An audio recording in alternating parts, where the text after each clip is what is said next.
In the previous episode, we discussed the overall concept of enlightenment as Horkheimer and Adorno lay it out. Enlightenment is its own form of myth, and myth is already enlightenment. Myth contains enlightenment insofar as it discloses the world to man's reason for the purpose of dominating that world. Enlightenment carries forward that same rationality of domination while making similar promises of elevating or liberating mankind. Knowledge is power, and knowledge as power takes the form of technology, which does not develop according to inevitabilities or objective necessities, but according to the values of those wielding it.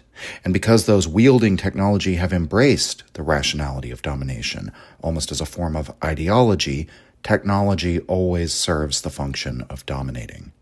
And thus, the promises of the Enlightenment are never adequately fulfilled, because a contradiction sits at the very heart of them. The example in modern times is the culture industry, the opening up of art and culture to the market, apparently democratizing them, apparently laying open the possibility for greater self-expression, maybe even political liberation. But in practice, the culture industry makes art into entertainment, and ultimately into a product, a commodity, which is produced with industrial regularity and standardization. Again, this is not a necessity, it's a choice which serves the function of promoting a homogeneous culture, a stagnant culture, and ultimately a culture of conformity. The effect is that all the ideas to which we are exposed, in terms of their content, refer us back to the pre-established, pre-existing values, the status quo values. Those are the values as they come to us through the culture industry. And stylistically, we get a technically masterful style, but a mono style, a style of increasing realism and precision and attention to detail, but a style which is, again, monotonous and which conforms to theoretical rationalist modernity. Culture is no longer experienced as culture. It's absorbed as recreation, and recreation becomes the shadow of labor, the obligation to consume and to indulge oneself so that you can recreate your energies for future labor. Now, dialectic of enlightenment is concerned with both enlightenment and myth, two sides of the same coin. The previous episode focused more heavily on the enlightenment aspect of the dialectic. For the first half of this episode, we're going to turn back and look at the mythic aspect in more detail. And that involves Horkheimer and Adorno's examination of Homer's Odyssey, how it reveals the self-overcoming of myth through enlightenment, and prefigures the elements of rational domination that are central to this dialectic.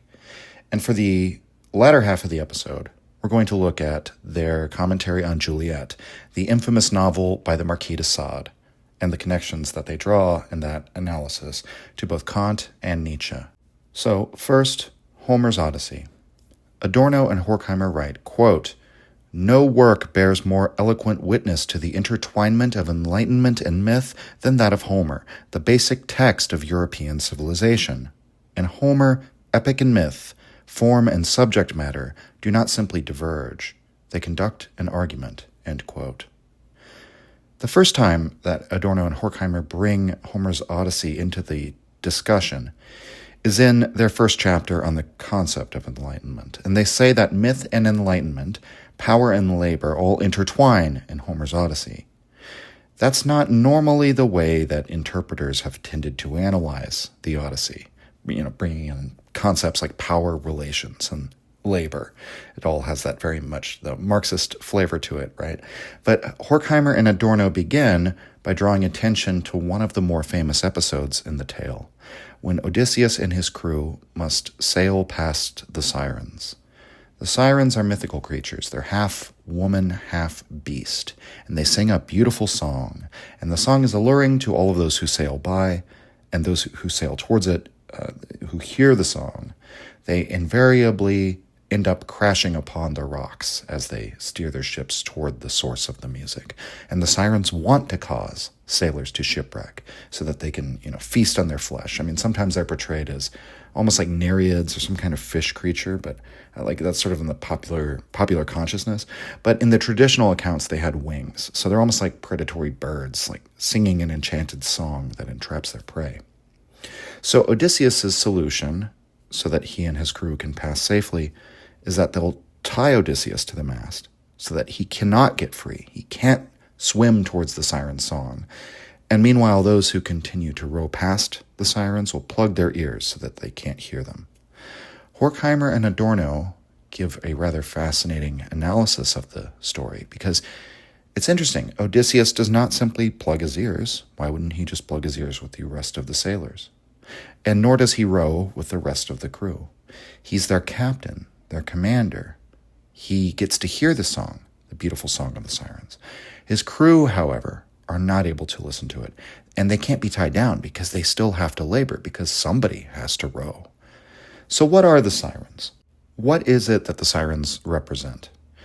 Horkheimer and Adorno will suggest that the sirens are the perceived divinity of the regression to wild nature, or the regression to animal. This is a trope throughout ancient mythology. Gods that are part human and part animal, obviously going back to ancient Egypt, but it occurs in many other places of the world as well, or gods that transform themselves or people into animals. This happens often in the Greek myths. And this is a common theme throughout the Odyssey itself.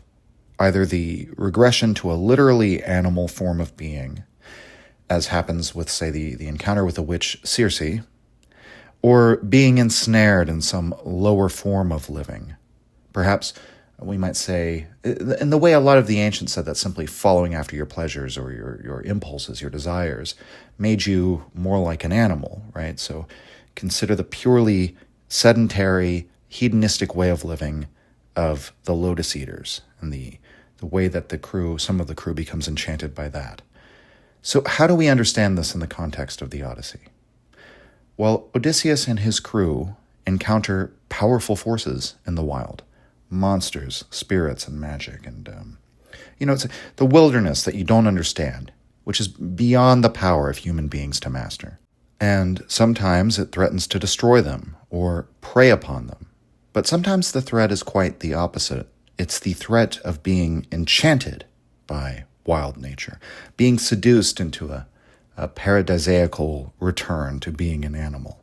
And the sirens in the reading of Horkheimer and Adorno indicate both, or signify both.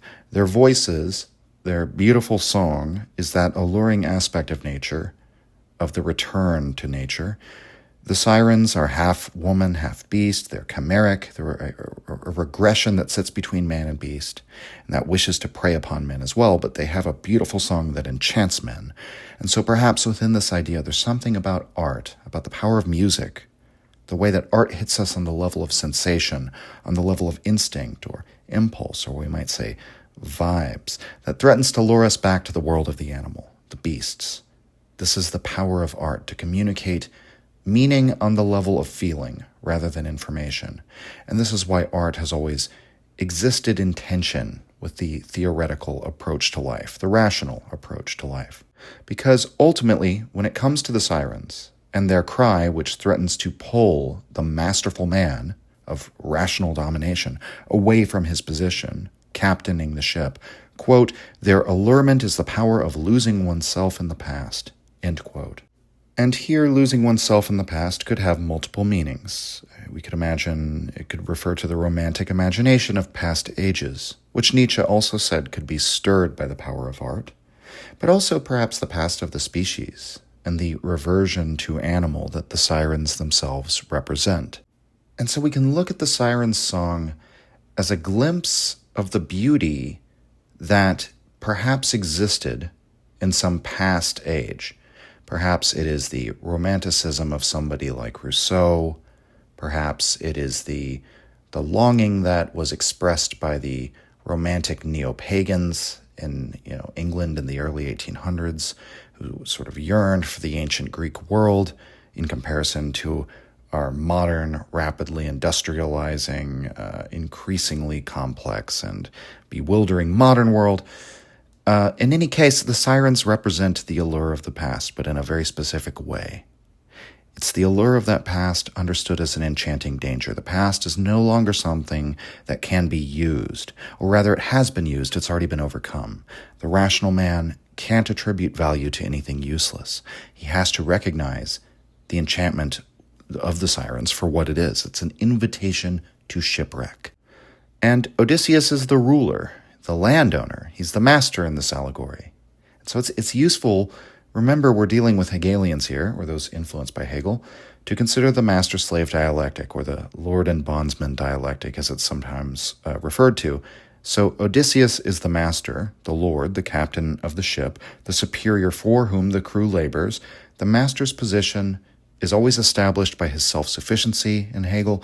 The master is he who depends on no one and subjects others to his will. Mastery is a self-liberation from any dependence on others for either your own existence or for your own actions. The master's domination of the external world around him, that's made him independent. And recognizing this, as a rational actor, he cannot lose himself. He cannot, quote, give way to the lure of self-abandonment, end quote. Now, remember how Hegel's master and slave dialectic proceeds. The master, of course, chooses to enjoy the dependent aspects of his property, while leaving the bondsman to labor upon its independent aspects. In other words, all goods, all services require labor, which is the transformation of one thing into another, broadly speaking, in order to produce something, the fruit of that labor, right? I'm not going to go into explaining Hegel's terminology in the master-slave dialectic in much more detail. If you want that, I did an episode on it. The straightforward way of putting it, the master becomes alienated from work because he enjoys the fruits of the labor but leaves the actual labor to his servants, which means that as a result of this relationship, the servants actually become self-sufficient in a way. They become competent. They become the masters of nature. And the master becomes dependent on the servants. And so his freedom negates itself. And their servitude, in its own way, also negates itself. And so consider that in light of this line about Odysseus, quote, as owner he forfeits participation in work and finally even control over it, end quote. His crew are like the workers, or we might say laborers or bondsmen, as Horkheimer and Adorno describe them. Quote, his companions, despite their closeness to things, cannot enjoy their work because it is performed under compulsion, in despair, with their senses forcibly stopped. The servant is subjugated body and soul. The master regresses. No system of domination has so far been able to escape this price, and the circularity of history in its progress is explained, in part, by this debilitation, which is the concomitant of power. End quote.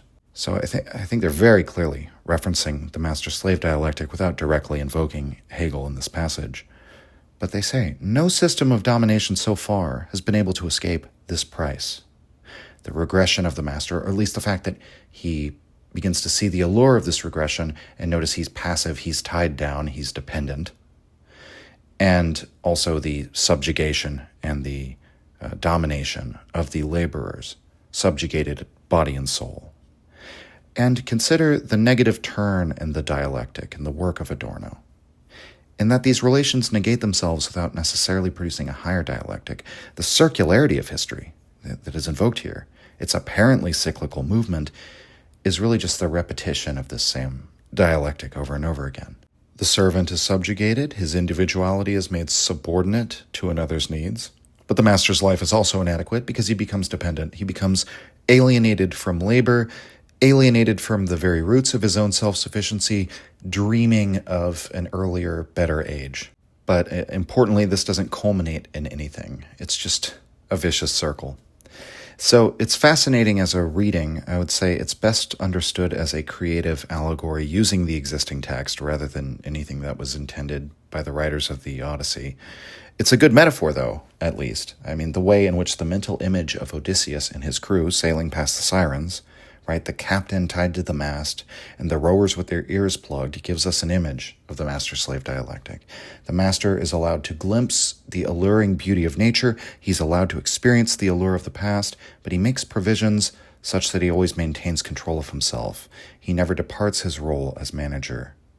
And meanwhile, the laborers are denied that glimpse because it would interfere with their laboring. After these initial observations about the story of Odysseus and the sirens, Horkheimer and Adorno devote an entire chapter to analyzing the Odyssey, and their central argument is that the Odyssey contains the tension between myth and epic. Some say it's the earliest novel, or proto-novel, but nevertheless it's clear that the beginnings of the Greek epic, the Homeric epic, are found in myth. They're found in the oral tradition that passed down these fables contained in the Homeric canon. And that's all to say that Homer's Odyssey is not a myth in the same way that the story of Prometheus is a myth, or the death and resurrection of Dionysus is a myth, or Zeus's overthrow of Kronos is a myth. And why is that? Well, because these stories, these cosmological mythic events, are not located in any particular place or any particular date. Dating the events seems farcical, for example, with the overthrow of Kronos, because that's the overthrow of time itself, or rather the overthrow of eternal time. With the reign of Zeus begins measured time, historical time. So the events of myths about the gods and the stories contained in the theogonies and cosmogonies often take place in a kind of supra-historical realm. And furthermore, the stories could be said to repeat even in the modern day.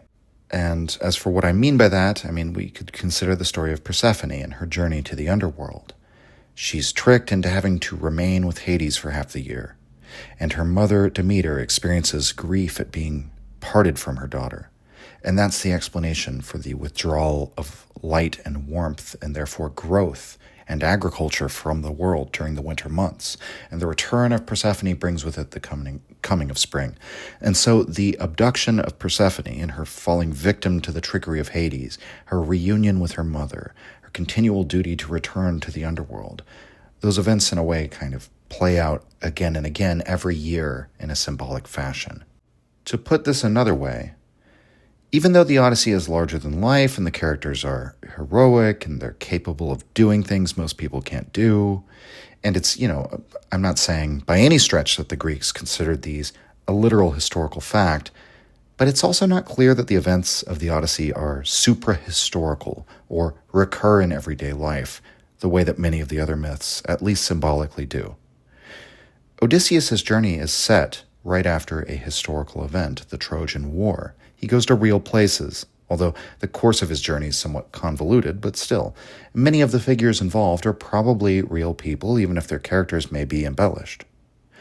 So what do we conclude from this? Well, in the Odyssey, historical time has detached itself from mythical time.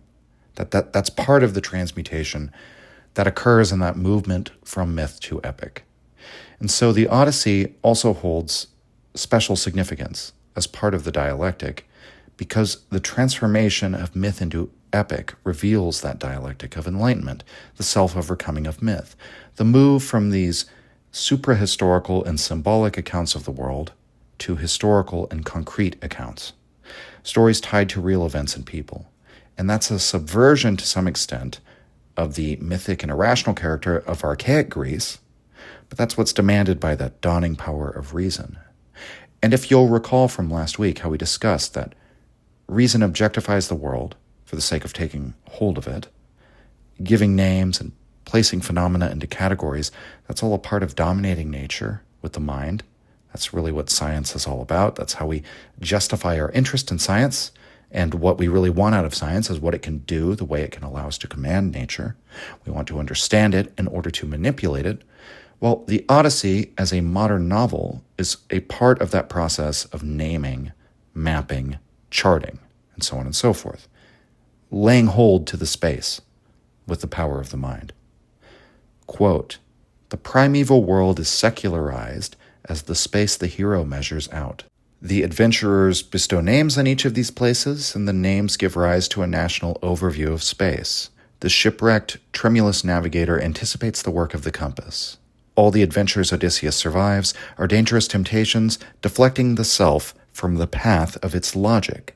Odysseus, like the heroes of all true novels after him, throws himself away, so to speak, in order to win himself. He achieves his estrangement from nature by abandoning himself to nature, trying his strength against it in all his adventures." End quote. And further down they continue, quote, "Just as the story of the sirens illustrates the intertwinement of myth and rational labor, the Odyssey as a whole bears witness to the dialectic of enlightenment. As the Homeric spirit takes over and organizes the myths, it comes into contradiction with them.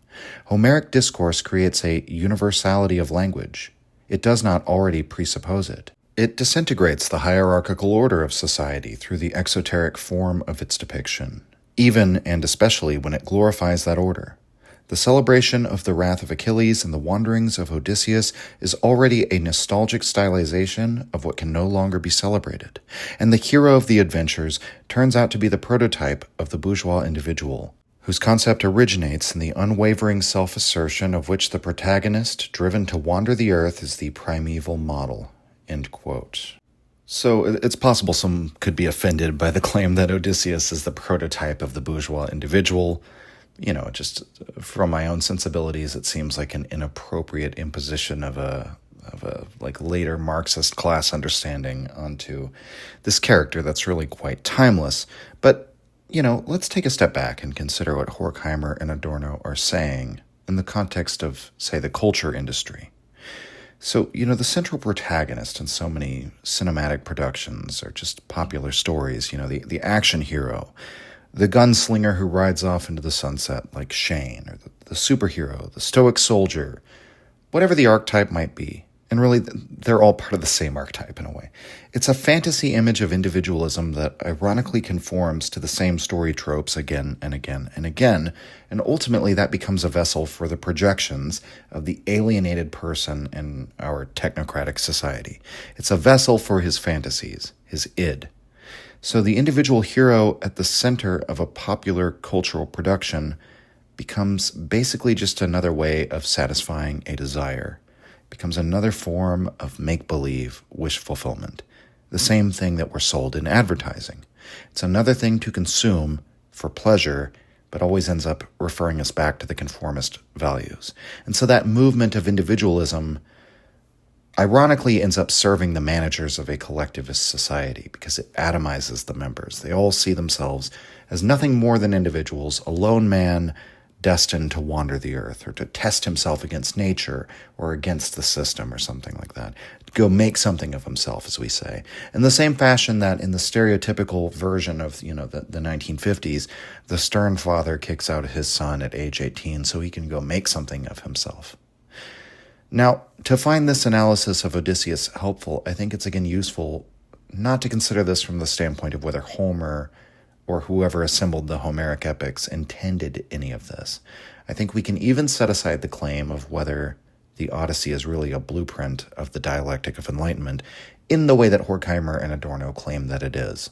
But I think they might argue that regardless of the intentions of the artist, within that current state of alienation, making his art within an industry of culture, what is produced, and more importantly, what is marketed and what succeeds and what is consumed, is a vision of individuality that reifies atomization, the separation of the subject from the broader community, under a duty to confront the world on his own, or a necessity to confront the world, make something of himself on his own.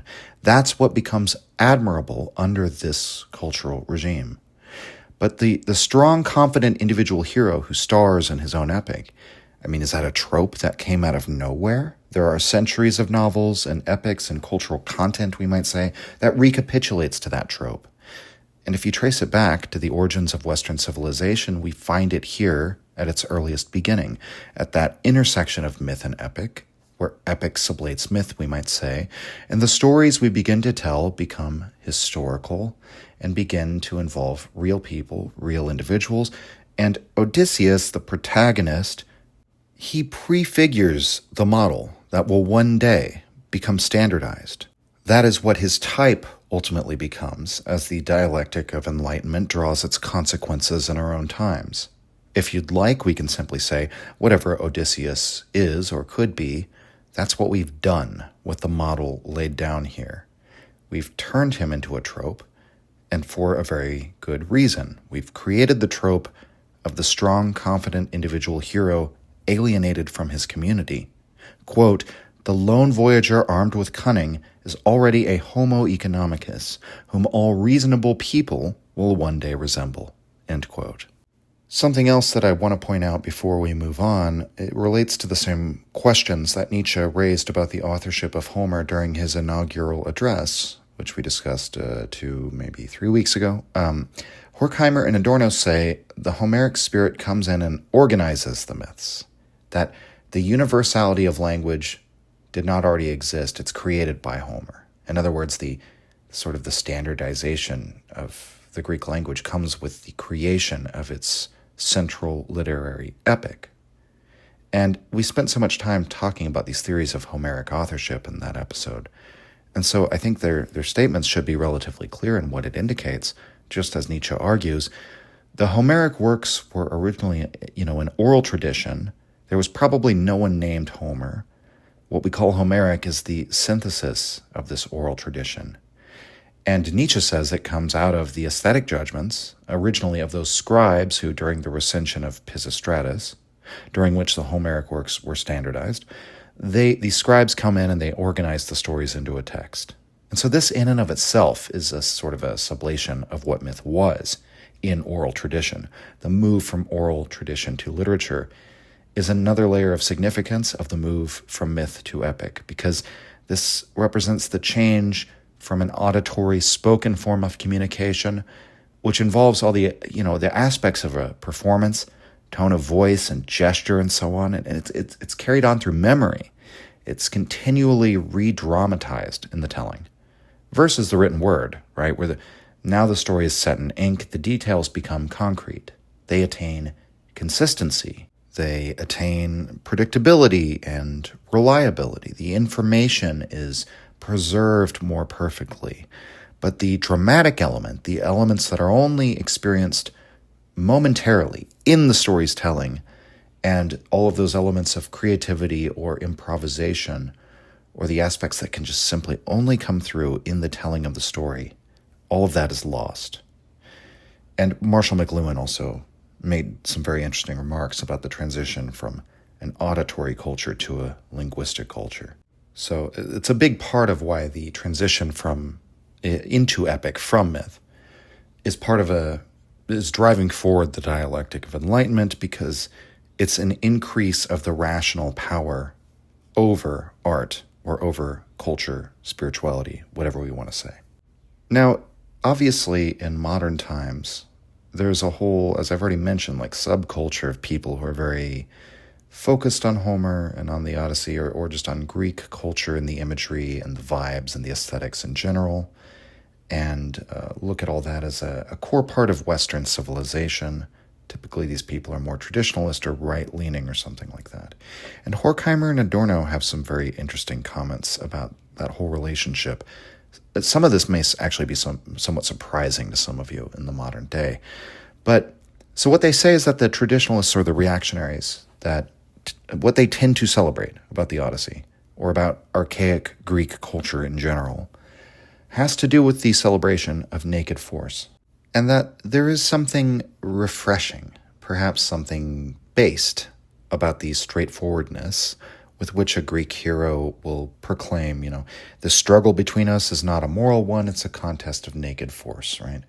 The most obvious example would be something like the Melian dialogue. But Odysseus and other Greek heroes will lie, cheat, steal, conquer, fight, whatever they have to do to succeed. So in myth, we do often find naked force, we often find violence, but without the modern, hardly believable justification for why it's the moral thing to do in this case, right? Now, with the demystification of the world and the development of Enlightenment rationality, Enlightenment morality, for a number of reasons, we always feel like force has to be justified.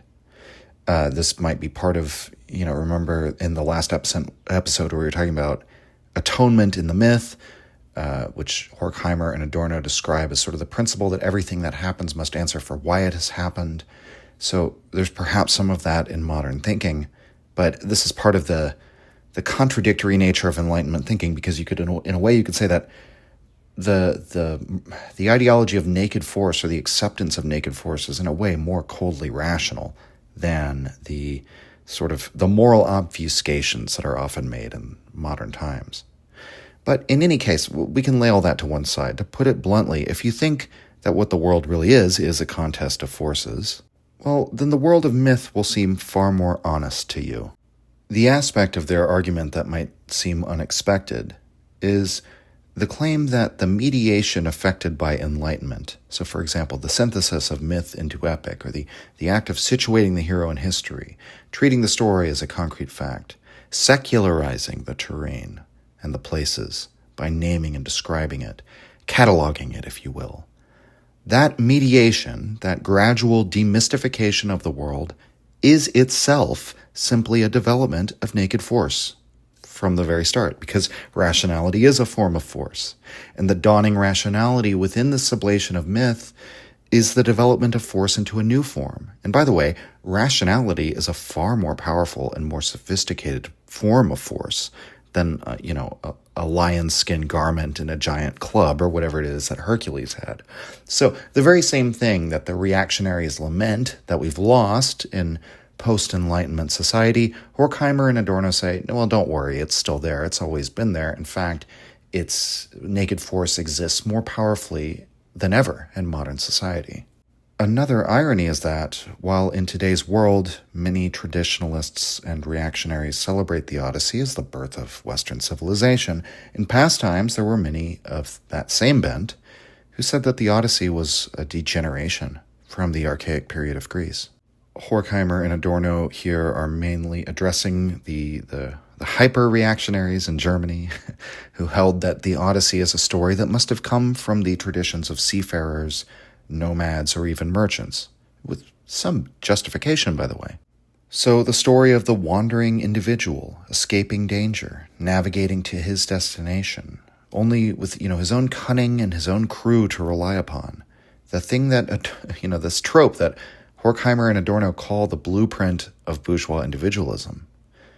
That is a departure from the stories about gods or demigods, or stories about kings or emperors of primordial empires, or national stories of destiny and prophecy and so on. I mean, here I'm really kind of referring to ancient Near East mythology, the content of much of that. And, for example, Gilgamesh and Inanna and the stories of the Old Testament. There is a little bit of what you could justifiably compare to the Odyssey in the latter half of Gilgamesh, but anyway, that's neither here nor there. I mean, at least with the Odyssey, we know anthropologically that the content of the Odyssey comes out of the imagination of a mercantile people, a culture that had already reached the level of economic relations that a true reactionary, a true monarchist, a true traditionalist thinks is a degeneration. And again, you don't really tend to hear these views so much these days, where the reactionaries online love to portray themselves as Greek statues and afforded, the Odyssey this great reverence as the common origin of Western culture, which, again, they're not entirely wrong about that, but it's just an interesting point to bring up, as Horkheimer and Adorno mention that this kind of attitude is very common in their day, the attitude of their era's cultural fascists, who are to the right of the cultural fascists of today, at least on the issue of the Odyssey, right? They perceive in it the product of a relatively individualist culture of seafarers and traders, rather than the archaic aristocratic cult that existed at the birth of Hellenic civilization. And they condemned this epic for its, quote, overly rational discourse and its communication of the commonplace, end quote. And remember the earlier lines of the exoteric presentation of the story, that there's something about presenting what was formerly myth in an exoteric way rather than an esoteric way, which deprives the priestly classes of sort of their special function in society of interpreting these stories, interpreting the divine. And many of the people who were the priests within the ancient Greek society in archaic Greece were also the aristocrats. They were each family originally was its own priest, or its own priesthood, the patriarch of the family was, and then as the families conglomerated into these cities, which were made up solely of the aristocratic families with these bloodlines and these old houses, and in a very real sense, they were the priesthood. The priesthood and the aristocracy were kind of one thing. So the exoteric presentation of the myths and stories in a way that is rationally understandable by everyone, and part of this standardization and universalization of the Greek language and making Homer the common property of all, we can kind of see how this is already the reactionaries or the conservatives have perhaps the days of Pisistratus might have said this is a horrible degeneration of abandoning our oral traditions and abandoning these old myths and making such a big deal out of these Homeric epics. And, another interesting thing that I've often brought up, or that is often brought up in relation to Homer, is how often the religious reformers and religious movements in ancient Greece so often attacked Homer. It was a very common whipping boy for all of the problems in Greek society as they saw them, and which is very telling because Homer is, again, kind of the common cultural property of the whole Pan-Hellenic world in a way. So, and that was like the pre-established cultural bedrock of society. And yet these sort of religious reform movements are always attacking Homer. So, in any case, what Horkheimer and Adorno would argue is that the cultural fascists of their day perceived the demystification of the world that was already occurring in the Odyssey. And what exactly is indicated by this demystification or the attack on the old myths? Something they point out that I think is very elucidating is that Odysseus plays the gods against one another, or he attempts to win gods over to his side or use them as allies or even deceive them or defraud them, we might say, to put it literally, oftentimes with the aid of other deities who participate in the fraud. But nevertheless, the story contains episodes in which Odysseus, as a human being, has to manipulate gods or fool demigods. And so it sort of, in a way, places the calculating rationality above these mythic forces. And so how does this happen? How does the collective consciousness come to this? Well, first we have to establish that in the previous mythic worldview, transaction is already central to the religion. Transaction goes back a long way.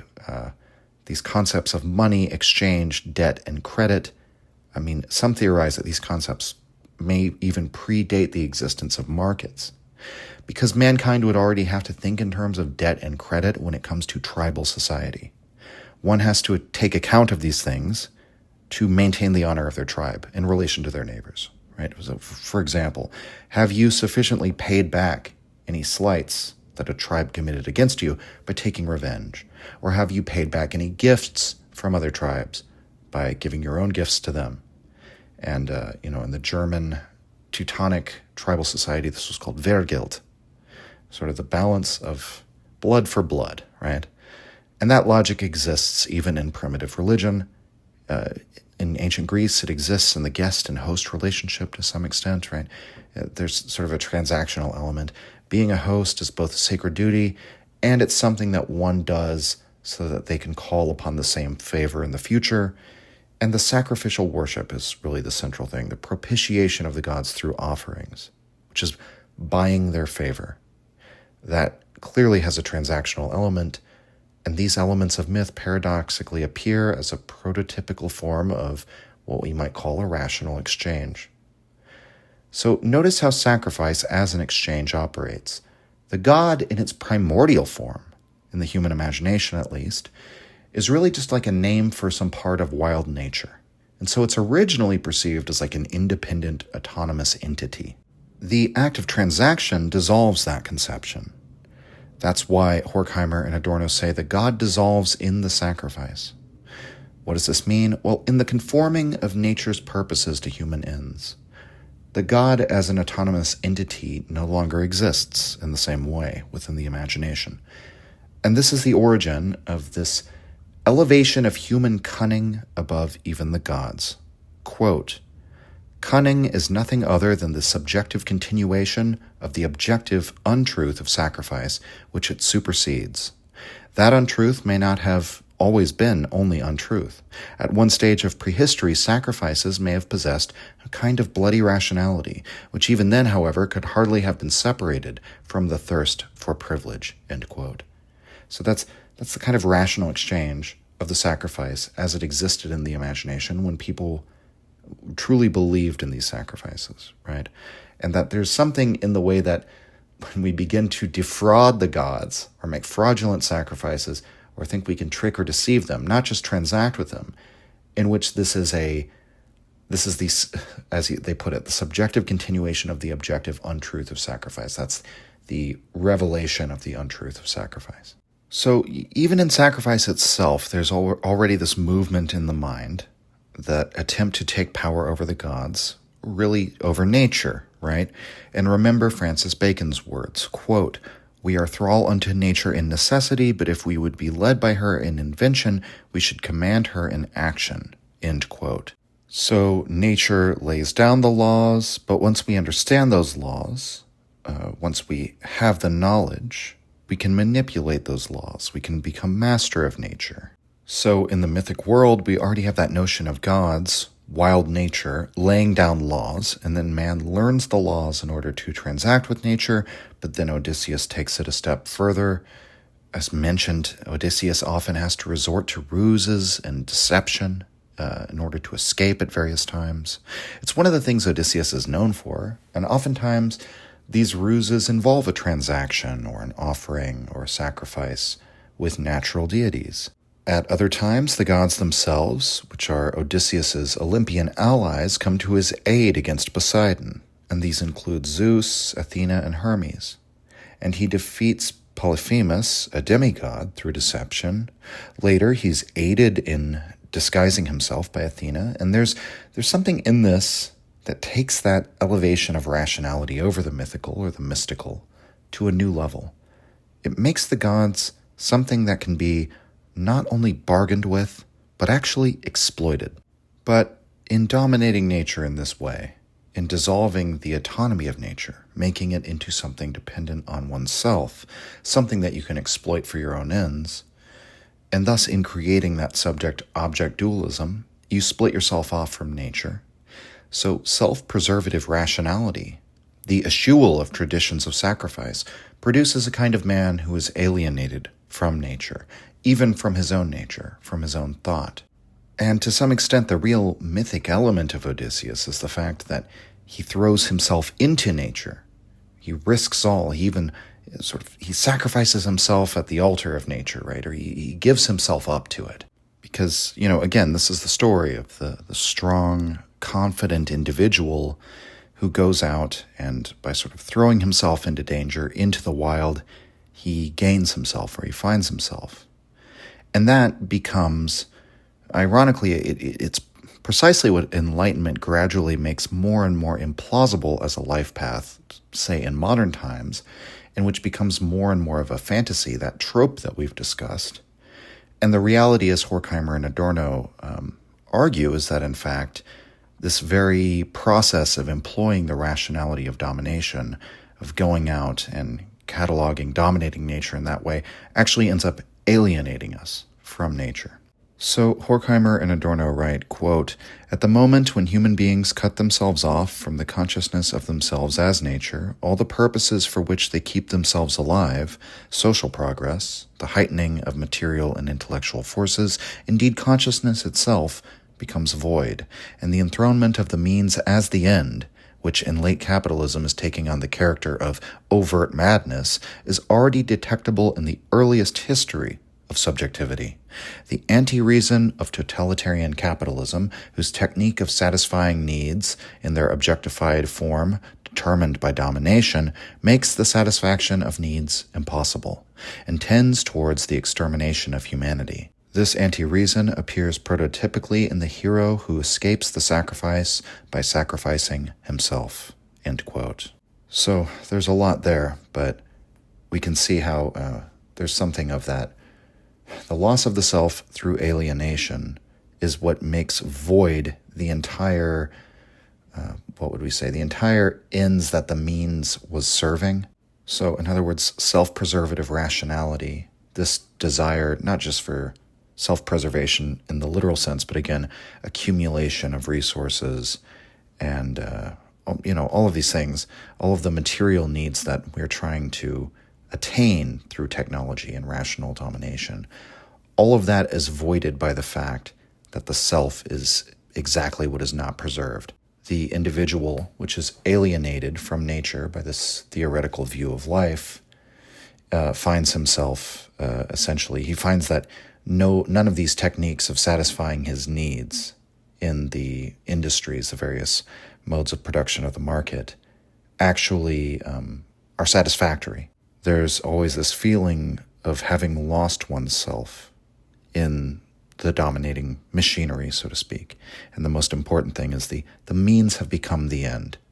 How even thought itself, thinking itself, supposedly the thing that was liberated or served by enlightenment, becomes yet another thing that's commodified and dominated by enlightenment. And so repetition, the eternality of the mythic image, that makes history appear entirely cyclical. It makes the law and its fulfillment inevitable. In fact, the guilty are always punished. They're eternally punished. Prometheus has his liver ripped out anew each day, for example.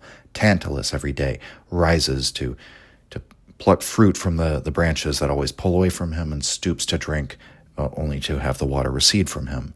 So the mythic character is condemned to a fate which is inevitable in the old myths. But we might say its inevitability is part of its presentness. It is a present-to-hand fact. It is the action and reaction constantly happening. But this does not describe Odysseus. It's another divergence of the epic from the myth. Odysseus escapes his fate again and again through cunning.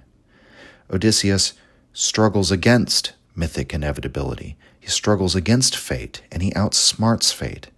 Quote, "Cunning is defiance made rational," end quote.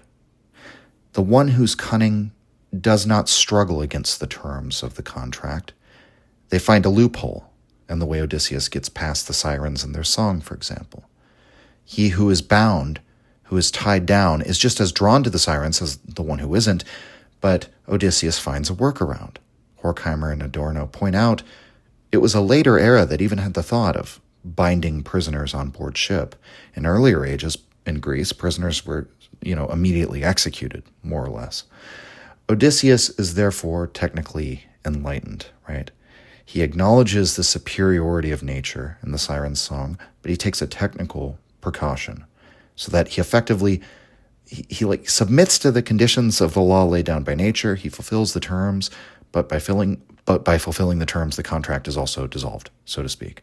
Quote, "The formula for Odysseus's cunning is that the detached instrumental mind, by submissively embracing nature, renders to nature what is hers, and thereby cheats her."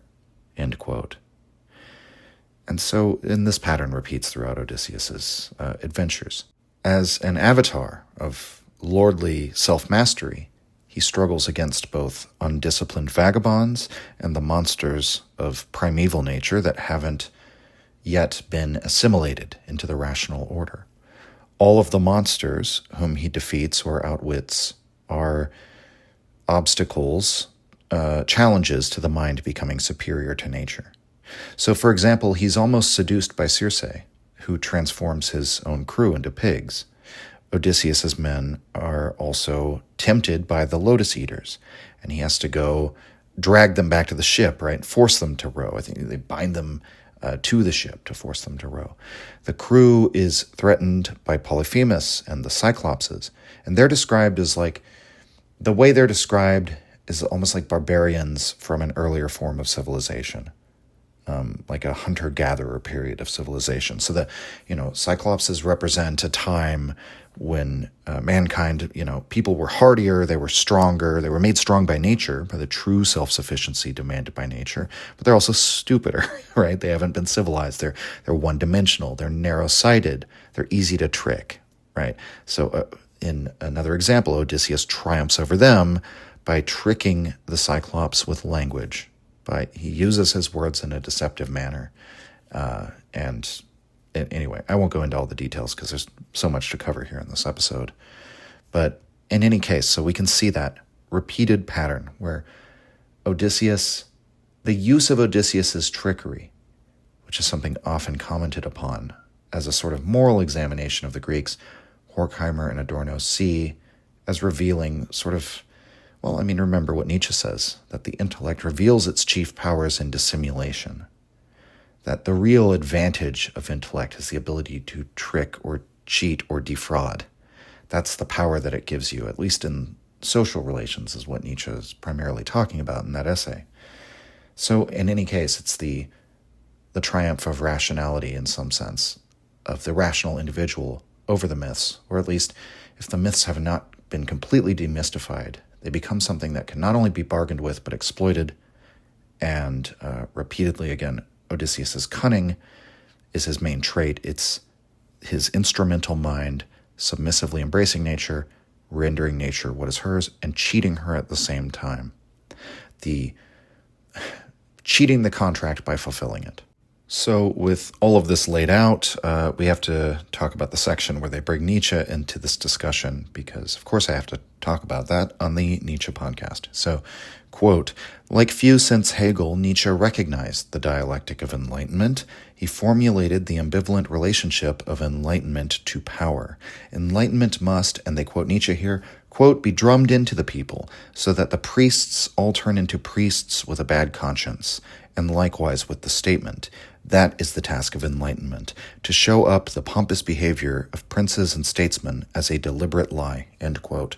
Horkheimer and Adorno continue, quote, however, enlightenment has always been a means employed by the, quote, again, quoting Nietzsche here, quote, great artists of government, Confucius in China, the Roman Empire, Napoleon, the papacy, when it was concerned with power and not just with the world.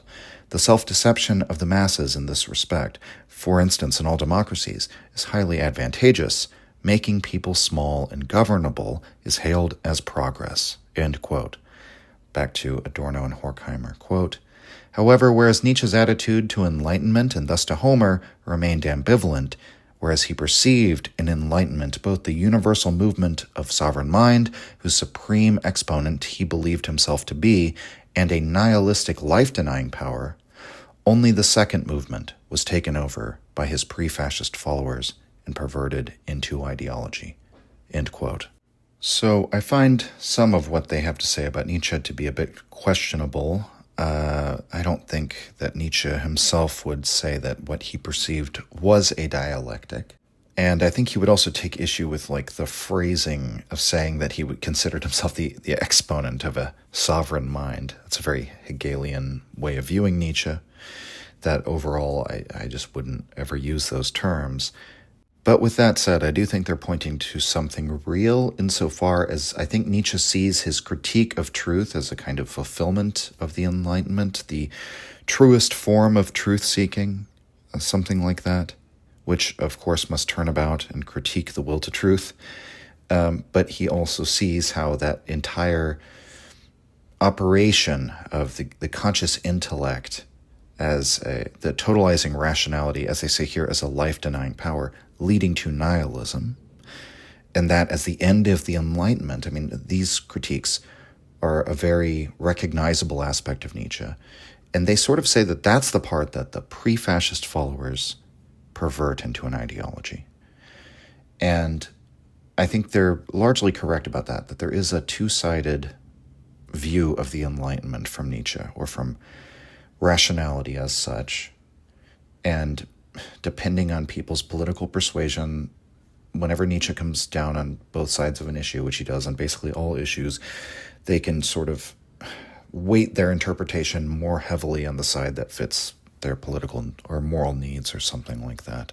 But in the interest of giving a steel man, if we take their argument in the broadest strokes and the most charitable interpretation, I think you can justifiably say Nietzsche's thought at least approaches something like a dialectical critique when it comes to what he called the theoretical way of life, or a theoretical culture.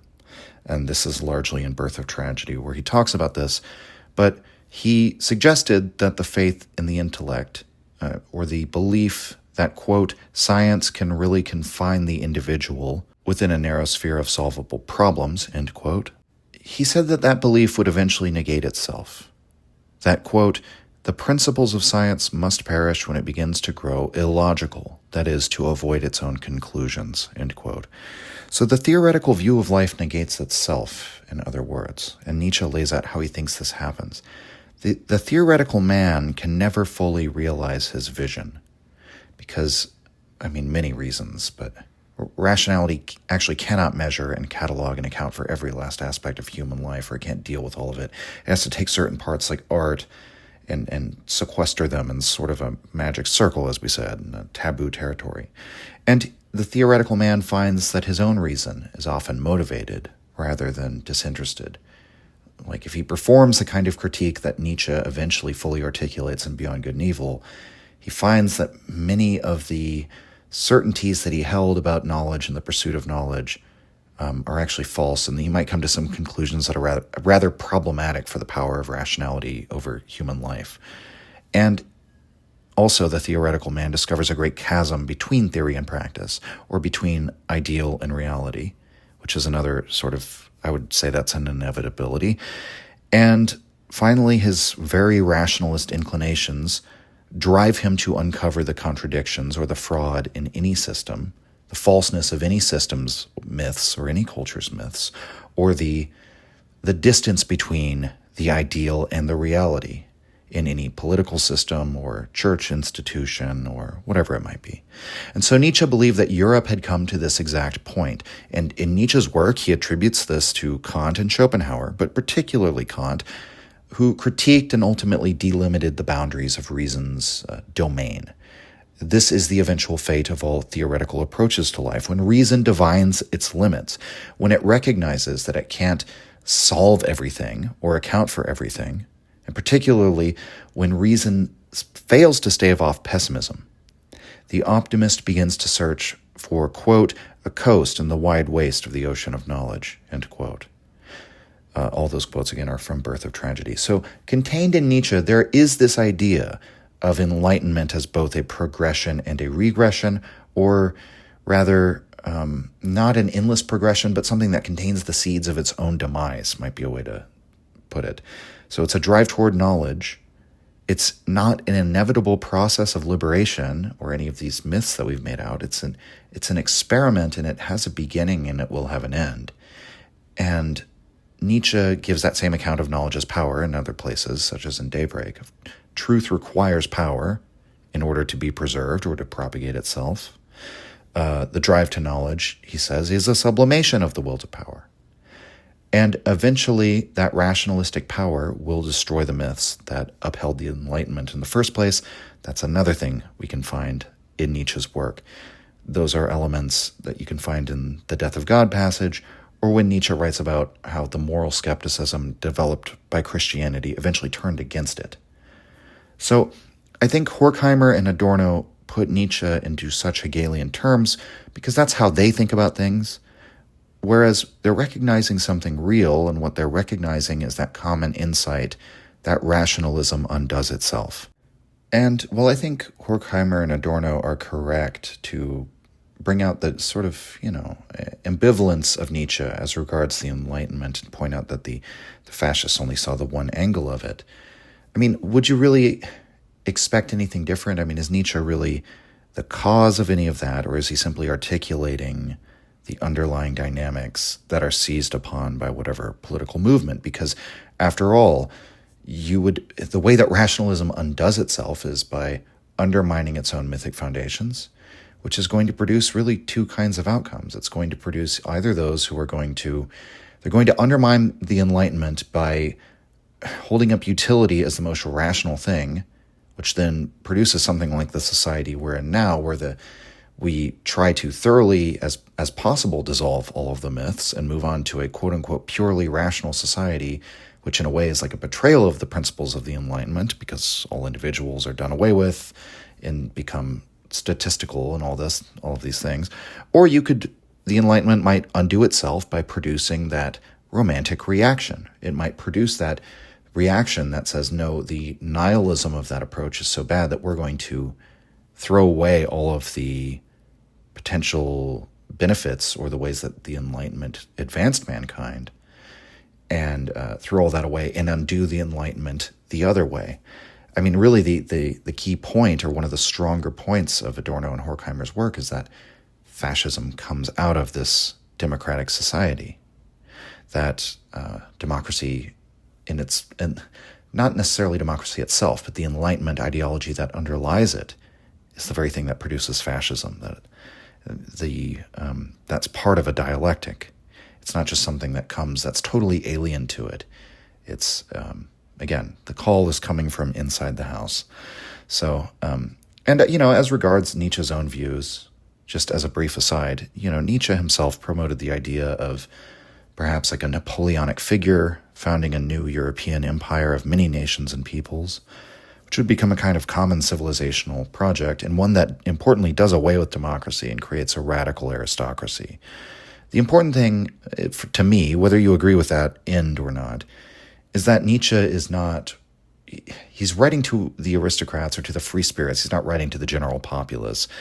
And I think it is correct to say it is a distortion of Nietzsche or a misunderstanding of that anti-universalism when you take his aristocratic sentiments and turn them into slogans for partisan politics.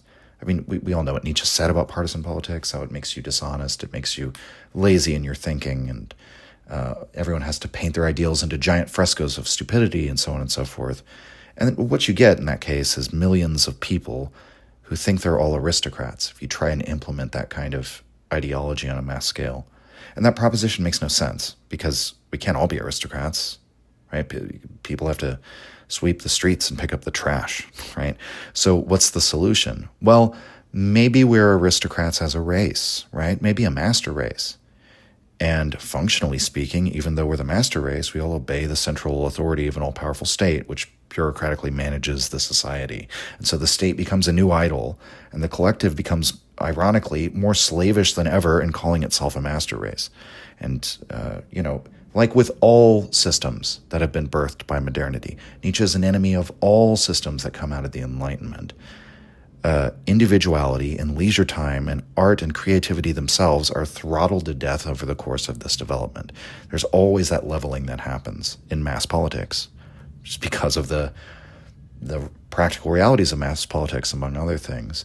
And it's one reason among many, many reasons why Nietzsche's actual political ideas could never be implemented through party politics without perverting them. Nietzsche wrote that the state is always hostile to culture, and so an all-powerful state crushes culture. And the stories of racial and national greatness always end up becoming tools used to shape people into instruments of production and of military action. In fact, the reason I would argue why fascism never really took off is that it turns out the current form that the state takes under liberalism, or, whatever we want to call this system right now, it's simply more effective at harnessing human capital for production, often getting people to willingly instrumentalize themselves for the system. So I think Horkheimer and Adorno would argue we're already all of the authoritarianism and the things that in the leveling and the collective, the brutal destruction of individuality by repressive egalite, all of that is done much better under today's systems than the fascists could do it. They outcompeted them. They produced, it's a better, it's just overall a better version of the system. If you're looking for a system that reifies the rationality of domination, actually the current one that exists, obviously, is the best and most successful form of that whole ideology. And so all our intellectual activity and our differing political ideologies and attempts at social planning and critical philosophy, it always seems to end up in the same place because it's still carrying out the same Enlightenment dialectic. The different words and labels we put on those same underlying ideas are not as important as their true logic, which is driving the process. And this is what we should expect, because in believing the promises of enlightenment, we hinged our try for liberation on a concept. Enlightenment was an idea. It was a movement in thought, in the zeitgeist. But the dialectician knows that all ideas negate themselves. And so the Enlightenment had to undo itself, like all concepts. That's why it can't take liberation through to its conclusions. Whatever emancipation is would have to be achieved in a realm other than the conceptual. It can't simply be pulled along by the conceptual. And the great irony of this is that being trapped in this conceptual world of the Enlightenment, trapped within this framework of rational domination, is not something that itself can be undone by a change in material conditions, or as just a simple inevitability of the development of the forces of production or whatever. No, we actually have to go in and critique. We have to strike down this conceptual framework that's shackling us so we can see the situation for what it really is. That's, in Horkheimer and Adorno's view, what is required. as we concluded last week's episode, to disavow logic or rationality as the final authority on our thought, to dare to make demands as irrational value judgments, or dare to defy rationality when the victim of its domination is going to be all of humanity itself. Now, speaking of domination, here in a more risque sense, what we're going to talk about for the rest of the episode is the material on Juliette by the Marquis de Sade, which Horkheimer and Adorno present as a kind of allegory, in a way as a dramatization of the development in European thought, especially as regards moral thought, from Kant's critique of pure reason to Nietzsche's genealogy. We could say a figure from the beginning of moral thought and the Enlightenment and the end of moral thought and Enlightenment. Nietzsche is, of course, the great critic, the great immoralist, and Kant was one of the great moralists of the Enlightenment who tried to derive morality from reason. And we haven't considered Enlightenment morality as much. The chapter on Juliette is considered an examination of that, and I think it'll be a perfect conclusion to our analysis of dialectic of enlightenment. This chapter begins with Horkheimer and Adorno asking us to consider some statements that Immanuel Kant made about the rational basis of morality and what this reveals to us about the conception of morality that we hold within Enlightenment thinking. If you'll remember from the episode on Kant's politics, he wrote an essay called What is Enlightenment? And, the time when Kant is living and writing, he can justifiably be said to stand far enough from the birth of the Enlightenment to comprehend its meaning, but near enough to the birth of Enlightenment to still treat it as a promise or as something yet to come, not fully manifest in society as yet, but a development to the good, in which mankind shall be delivered from the tyranny of unreason.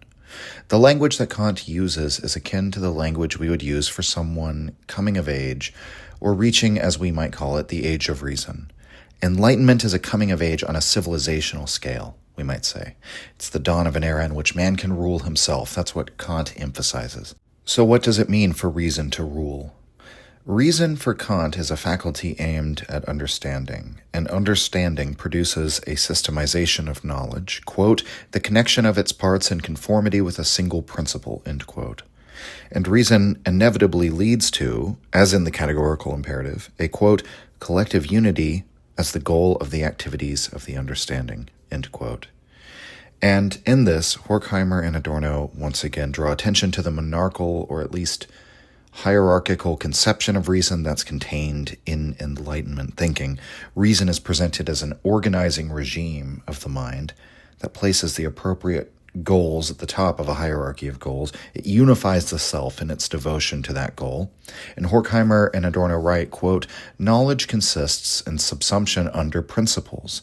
It is one with judgment by which perceptions are incorporated into the system. Any thinking not guided by the system is directionless or authoritarian, end quote.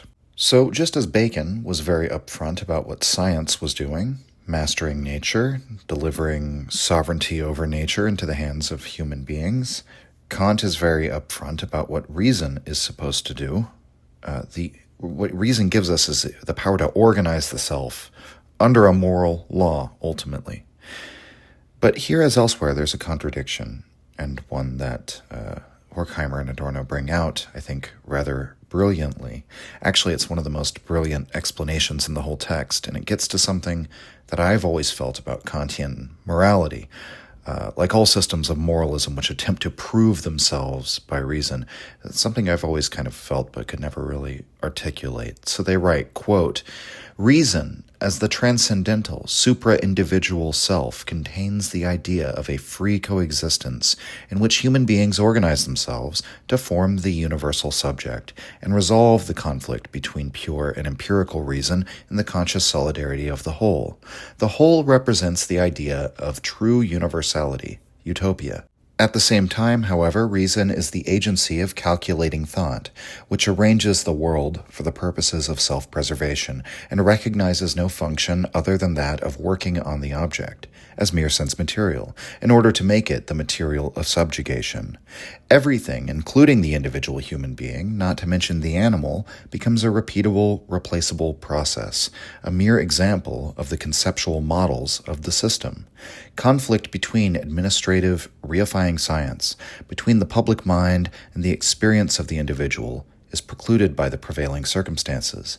The senses are determined by the conceptual apparatus in advance of perception. The citizen sees the world as made a priori of the stuff from which he himself constructs it. Kant intuitively anticipated what Hollywood has consciously put into practice.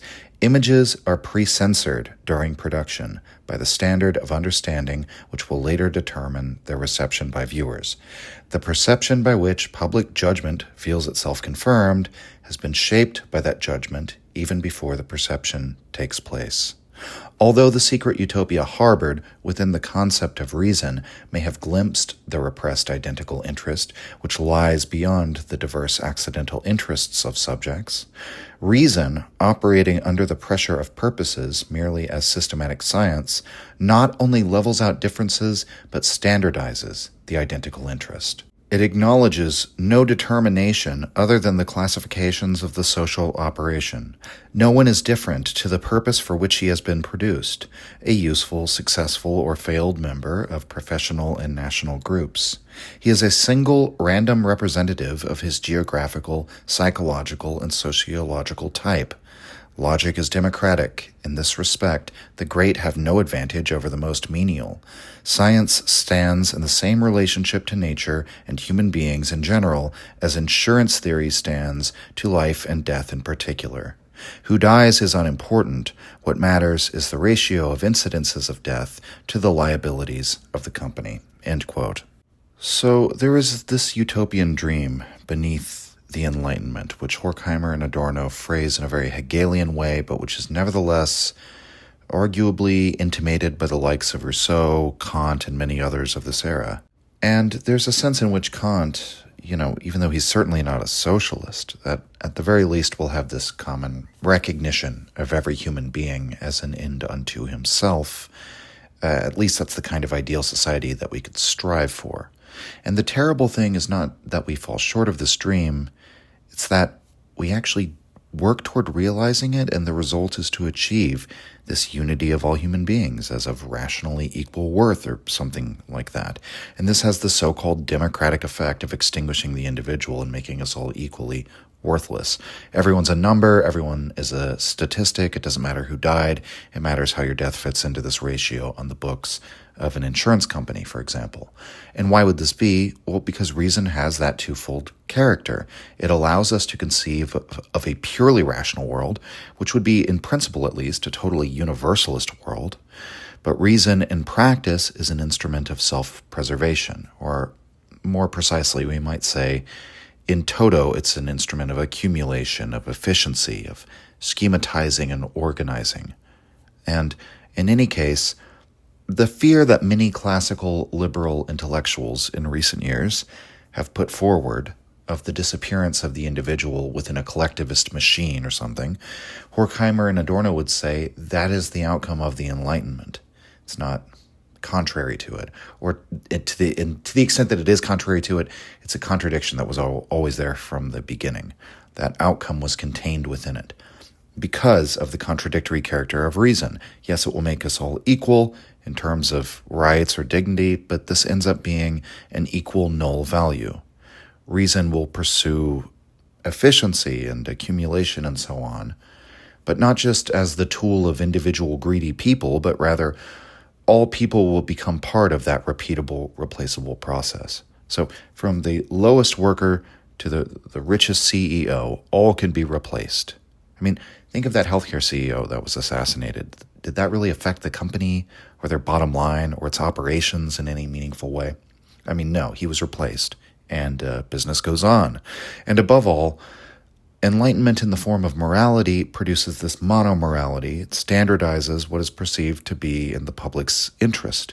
It standardizes a series of value judgments, and these are the very judgments that make our perception of the world possible, or that shape that perception.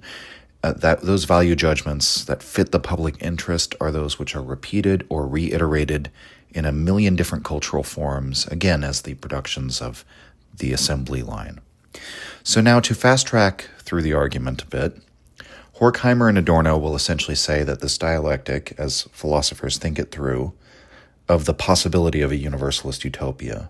At the beginning with Kant, it's no more of, like a dream of the early Enlightenment figures, but it eventually arrives at the rather reactionary statements of Nietzsche, which they quote from liberally in this chapter.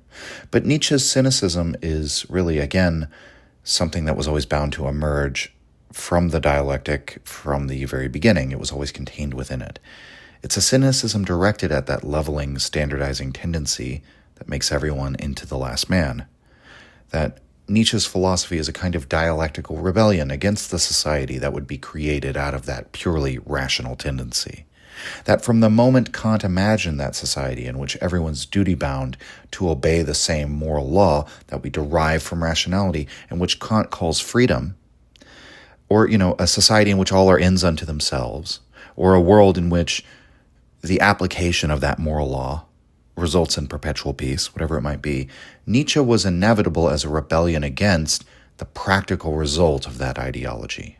All of those ideals were bound to produce a certain practical result, and Nietzsche is sort of the inevitable answer. And we might look to his sentiments expressed in the Antichrist. We should allow the weak and the botched to perish. We should even help them to do so. Or Nietzsche's statements about the death of God and the Christian belief having become unworthy of belief. Or perhaps his statements in the genealogy that strength ought to be expected to manifest itself as strength. Expecting strength to deny itself and manifest as weakness is anti-natural. It's unrealistic. So Horkheimer and Adorno quote from all of these, and they make the argument that these types of statements is the conclusion of the project of Enlightenment morality. In other words, it ends with disillusionment and repudiation, a kind of coldly logical turn towards amorality. Similarly, a logical turn towards areligiosity, maybe even a repudiation of the community as merely a herd. Now, the way they make this connection draws on the work of de Sade and the novel Juliette, which is a companion piece to Justine. These two works are about the two sisters, Justine, who devotes herself to Christian piety and morality and lives a life of suffering, and Juliette, who rejects the Christian faith and rejects morality and decides to live a life of hedonistic pleasure and immorality. And seemingly she is rewarded for this. Life seems to smile upon her, and this could be seen as rather subversive. That's why it's an infamous novel. De Sade subtitled Juliette "Vice Amply Rewarded," which may seem to be a message, again, that's sort of against the common refrains of moralists. We might think of Socrates, the claim that the path to a happy life is virtue. But as Nietzsche points out, that is a faith, that's an irrational claim. He says the formula reason equals virtue equals happiness is one of the strangest claims he's ever heard. It's not by any means proven. It's definitely not a universal. There are plenty of people who live virtuous lives and are ground under. And meanwhile, somebody like, Stalin dies peacefully in their sleep. And this is why I would take the stance that actually de Sade's portrayal is not at odds with at least Christianity. Because Christianity is, in its fantastical vision of the world, somehow more realistic than Socrates, at least on this point, that virtue does not lead to happiness. At least, not in this lifetime, bucko. In the Christian worldview, the world is ruled by Satan, and the people who succeed in the world, oftentimes at least, are evil, and often it's the fate of the true Christian to be martyred. So, in that sense, de Sade doesn't really depart from the Christian assessment of the fruits of virtue and vice, at least as regards what happens on earth. So, what happens if you do abandon those supernatural beliefs then? What if your enlightenment destroys your myths? Well, Juliette abandons her faith. She abandons the idea that vice and virtue are rewarded after death.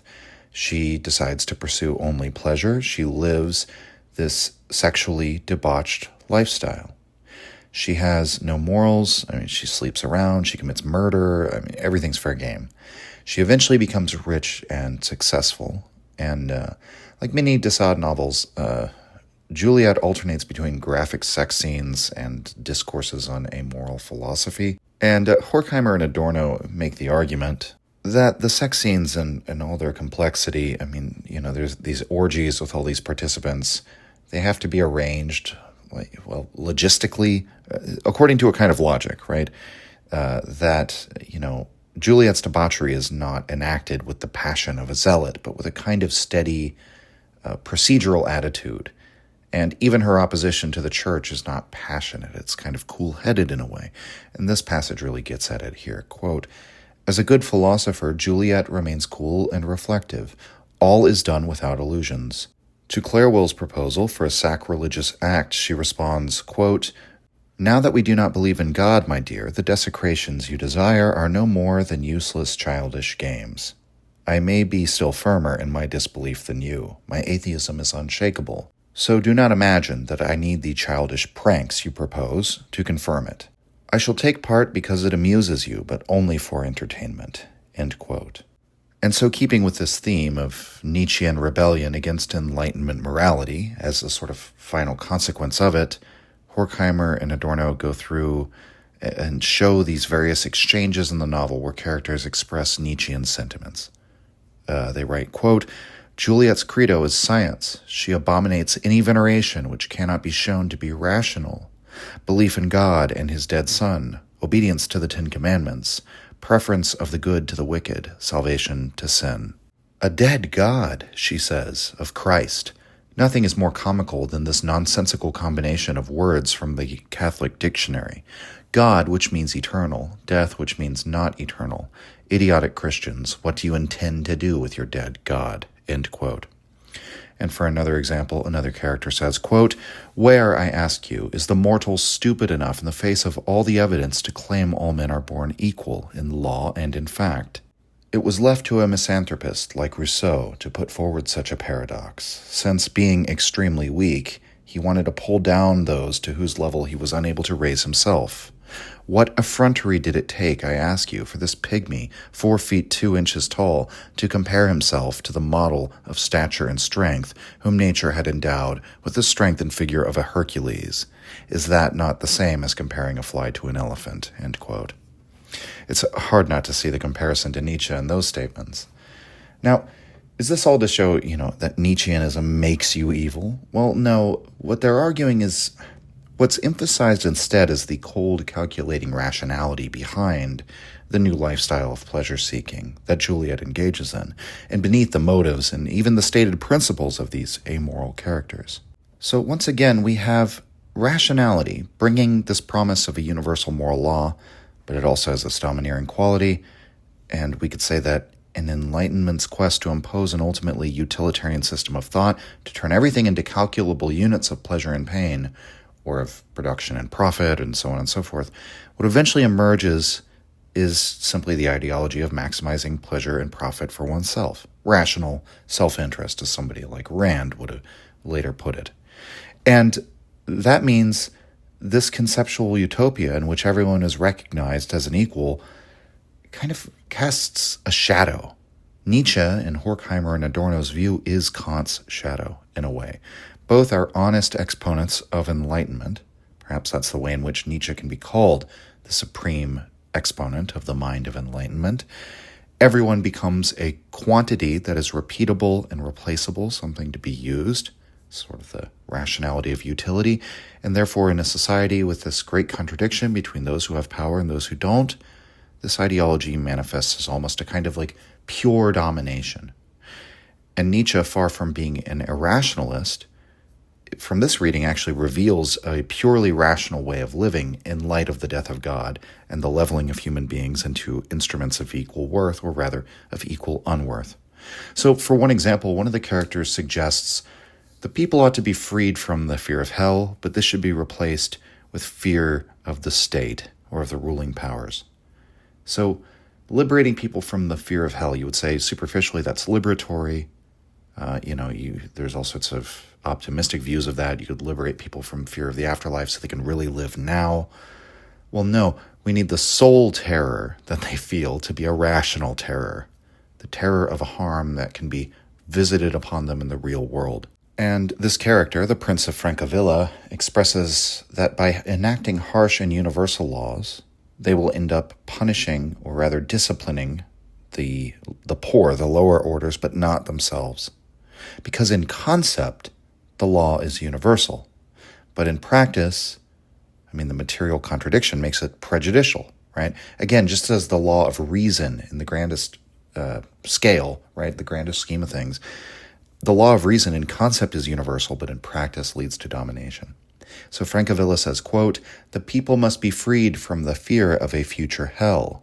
Once that is destroyed, they will abandon themselves to anything. But that chimerical fear must be replaced by penal laws of enormous severity, which apply, of course, only to the people, since they alone cause unrest in the state. Malcontents are born only to the lower classes. What do the rich care for the idea of a leash they will never feel themselves? If this empty semblance gives them the right to grind down those living under the yoke, you will find no one in that class who will not permit the darkest shadow of tyranny to fall on him, provided it really falls on others." End quote. And one of the things that they argue here is that Juliette does not carry through from Nietzsche his Wohlan, German for onward. That would be an important difference between Nietzsche's philosophy and the philosophy of many of the characters in Juliette, that in them there's no desire to move on from this state of affairs. There's none of Nietzsche's biological idealism, as Horkheimer and Adorno call it, which desires for a new form of human life that transcends this totalizing rationality and all the negative baggage that comes with it. De Sade's characters instead they just prefer to wallow in the refuse of Enlightenment thinking. They're rational through and through, and they don't believe in new horizons or new forms of human life. Those promises of the future that, in a way you could say comprise the most irrational or the most mythical aspects of Nietzsche's thought. It's quite literally his attempt to construct a new myth, a myth that fosters life instead of indicts it. And there's a great passage where they really draw out the continuity they see in Enlightenment thinking between Kant and Nietzsche, and it relates to this aspect of Nietzsche's thought, particularly the overman and the construction of new myths. Quote, "Nietzsche wanted to replace God by the overman because monotheism, in its broken Christian form, had transparently become mythology. But just as, in the service of this higher self, the old ascetic ideas are extolled by Nietzsche as self-overcoming in the interest of developing dominant power, so the higher self turns out to be a desperate attempt to rescue the God who is dead. In this, Nietzsche renews Kant's endeavor to transform the divine law into an autonomous principle, to rescue European civilization from giving up the ghost in English skepticism. Kant's principle, quote, that everything be done from the maxim of one's will, as a will that could at the same time have as its object itself as giving universal law, end quote, is also the secret of the overman. His will is no less despotic than the categorical imperative. Both principles aim at independence from external powers, at the unconditional freedom from tutelage which defines the essence of enlightenment. However, as the fear of falsehood, a fear which even in his most enlightened moments Nietzsche decried as a, quote, piece of quixoticism, replaced the law with self-legislation so that everything was made transparent as one great unmasked superstition. Enlightenment itself, indeed, truth in any form became an idol, and we realize that, quote, even we knowing ones of today, the godless and anti-metaphysical, still take our fire from the conflagration kindled by a belief millennia old, the Christian belief, which was also the belief of Plato, that God is truth and truth is divine, end quote. And so they return us here to that line, that very important line from The Gay Science, which I think is really key to understanding Nietzsche's critique of truth. He critiques how we have this view of truth, again, as like an independent or dispassionate thing, that truth-seeking can somehow be separate from the self or the subject seeking it. And as such, almost because of that kind of conception of it, the truth has become a sort of idol, and the pursuit of truth a kind of moral duty. And as Horkheimer and Adorno point out, and I think Nietzsche would agree, most of what people conceive of as the truth is like identical with the public interest and the public perception of things. And that moral duty to believe in that governs the mind of the scientist as much as the priest.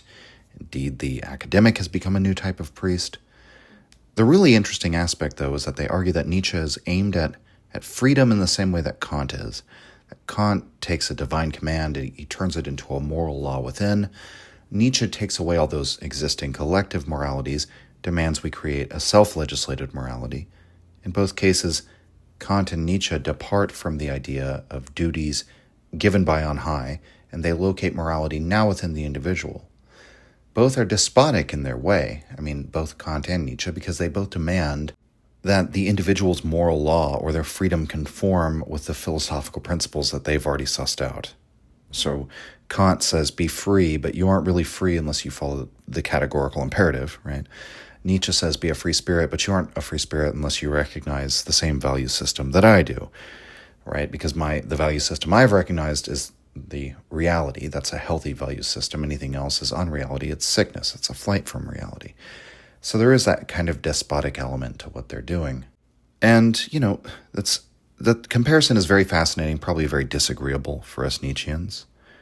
But it's relevant here because of the idea of Nietzsche creating a new myth, what that actually entails to create a new myth, showing that Kant was not so different in his Enlightenment philosophy in creating his new myth, and Nietzsche is not so different from Kant in his new myth being carrying through that same mind of enlightenment in a very serious way, in the way that blind force simply becomes reified into new forms in Enlightenment thought within this dialectic.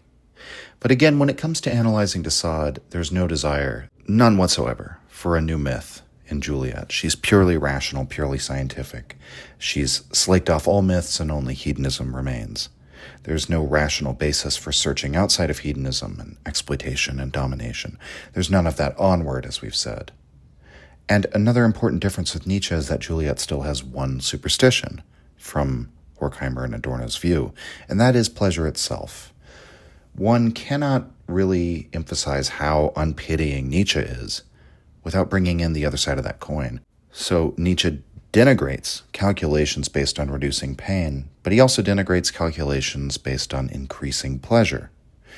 Horkheimer and Adorno put it this way, quote, while Juliette recognizes the naivete of sacrilege, in the end it still gives her pleasure, but every pleasure betrays an idolization. It is self-abandonment to an other. Nature actually does not know pleasure. It does not go beyond the satisfaction of needs.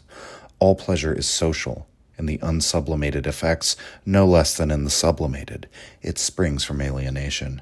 End quote. And that's a very tough claim to get behind, right? In a way, they're saying pleasure itself springs from alienation, which is another one of those, if that's like really the trade-off we're making, that's a very terrible thing to contemplate. And that all pleasure is social, therefore. And again, a very tough claim to get behind, but I could steelman it like this.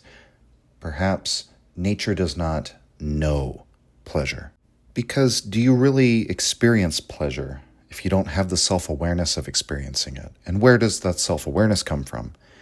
As Nietzsche would argue, it comes from the civilizational process. And so we wouldn't find that in nature. Nature is simply impulses trying to discharge themselves. And once the impulse is discharged, the organism doesn't do it again and again just to seek pleasure, just idly. Or rather, all the things that the organisms do, the reasons why they have all these impulses, and the conditions of wild nature just make it so that that's not really a possibility for most species. The organisms that pursue only pleasure would be selected out of the gene pool. And consider specifically this idea of taking pleasure in the idea of sacrilege or something like that.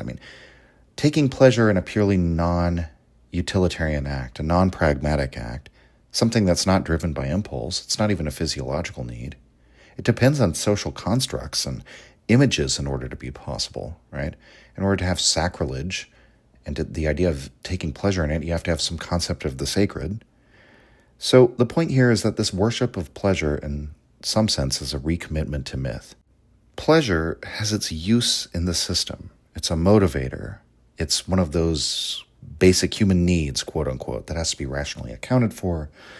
But if everyone purely sought pleasure to the exclusion of productivity or utility or order, the system wouldn't function very well. So the theoretician will say we need to rationally curtail pleasure-seeking. It's a means, it's not an ends. So whenever it interferes with the goals of the system, of the rationality of domination, pleasure has to be curtailed.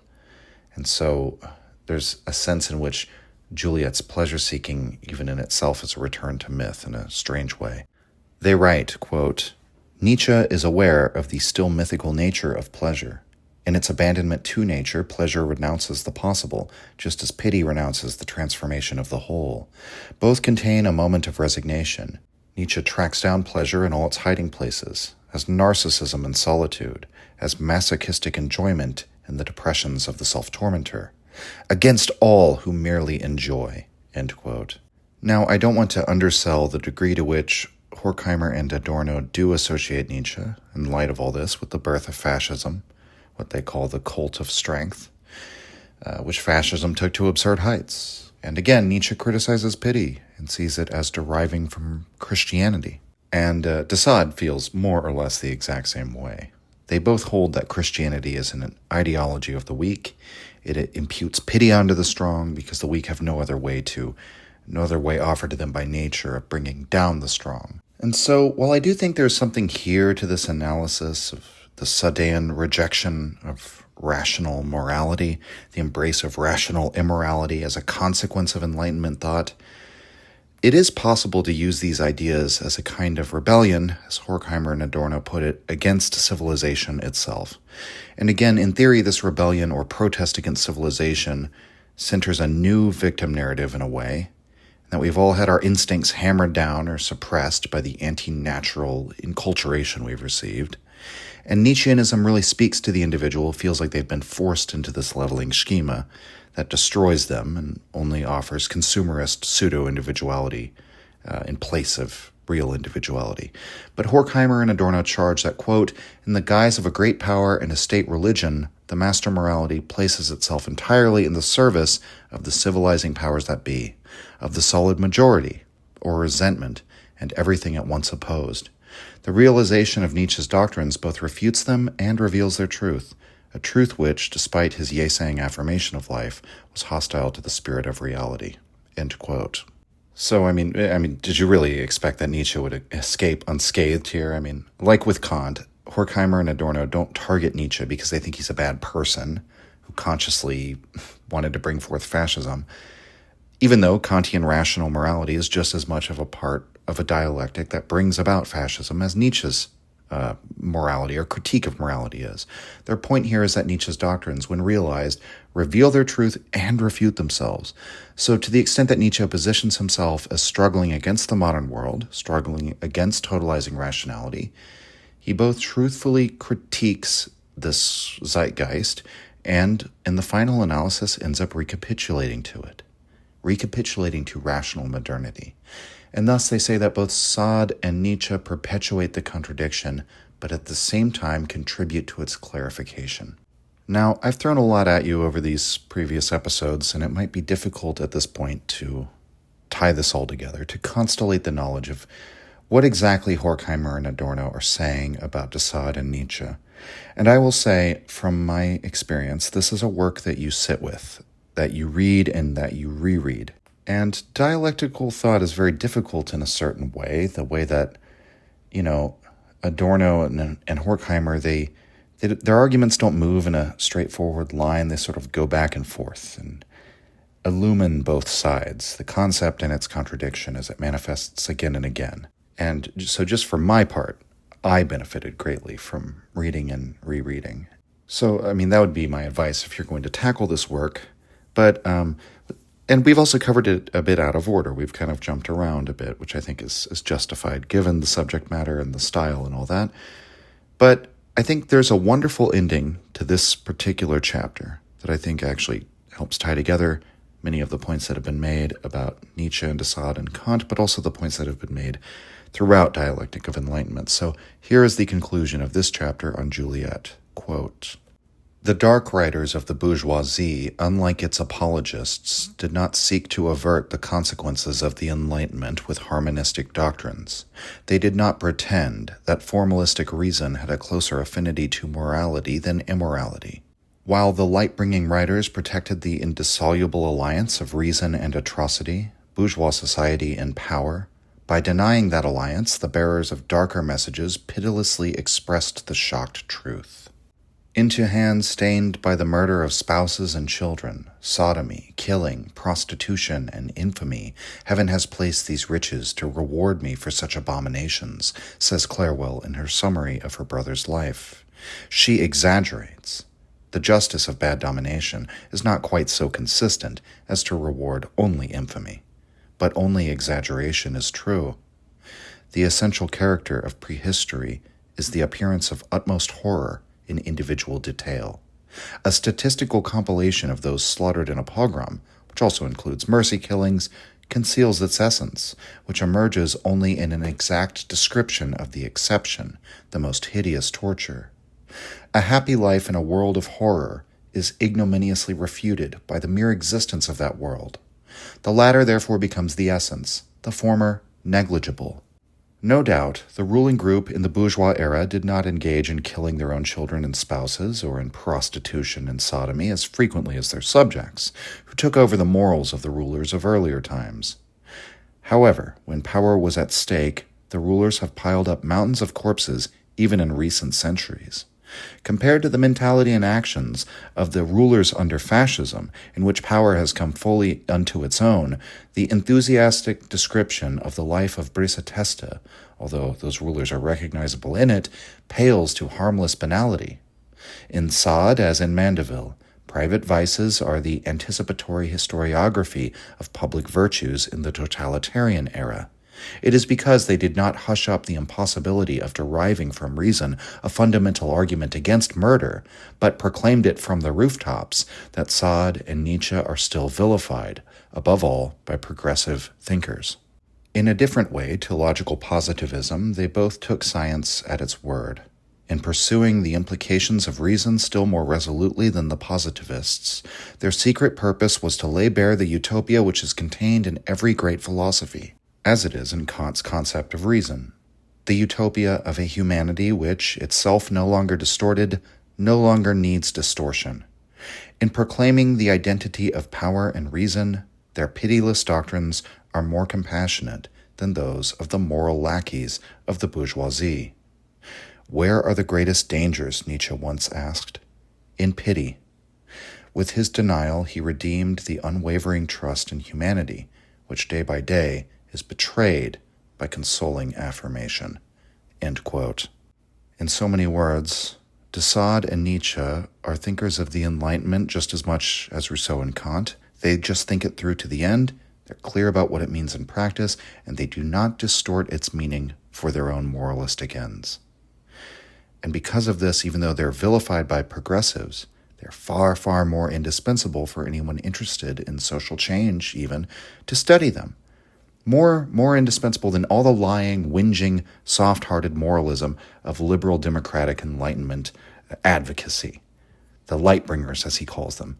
The kind of people who, as we all know, will countenance war crimes and genocide and modern forms of slavery, all sorts of things. They'll mask it with cheap platitudes about defending Western civilization, promoting values of truth and human rights, and so on, right? And to use an example from cinema, this dark wisdom of the bourgeoisie, as they put it, it reminds me of Colonel Kurtz from Coppola's adaptation of Heart of Darkness, the novella by Joseph Conrad. He made it into a film, which you probably know as Apocalypse Now.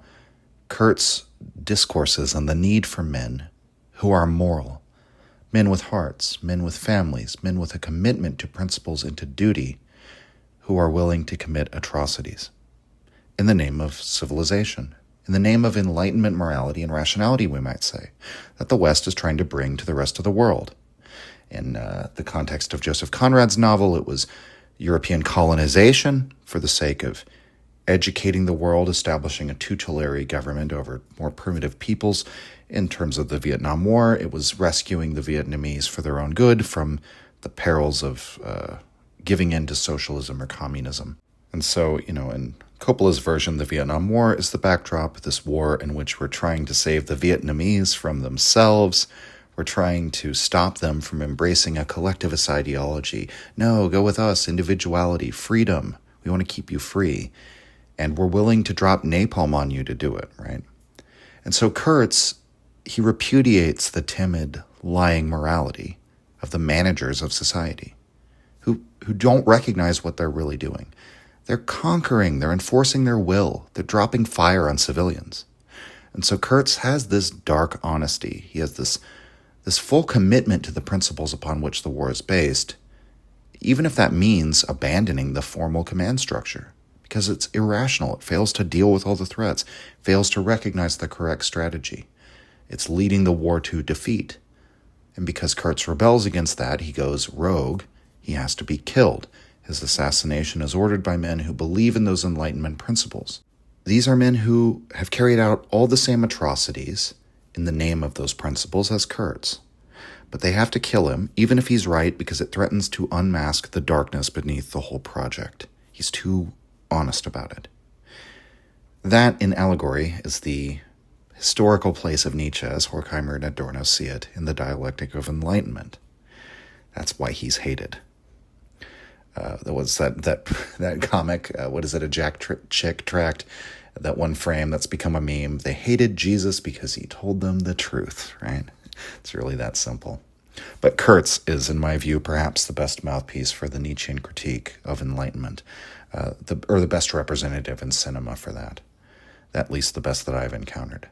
Well, that's all for this week, everyone. That's my summary of Dialectic of Enlightenment. I hope you've enjoyed this excursion into dark, scary, verboten critical theory, the school of thought that everyone says is just nothing but utter nonsense and rubbish and drivel. But most of the people who say that have never read it, so you can safely dismiss their opinions if you want. We're getting close to the end of the season now, and we'll soon return to the Gay Science for Book 4, arguably the best book of the Gay Science. Very excited for that, and all the new things we'll get into next season. As for the final 2 episodes, we're going to talk about a book that a fan gave me in Baltimore, Maryland. Not the whole thing, just the chapters on Goethe and Nietzsche, and that's going to be Eric Heller, The Disinherited Mind, and I think it's going to make for a wonderful conclusion to Season 5. Thank you very much, everyone. See you then. Signing off. If you enjoyed the Nietzsche podcast or found it helpful, you can visit us and support the show at patreon.com/untimelyreflections. The link is in the description. Or just share the show with any of your friends that you think might enjoy it or on social media. Thank you for your support.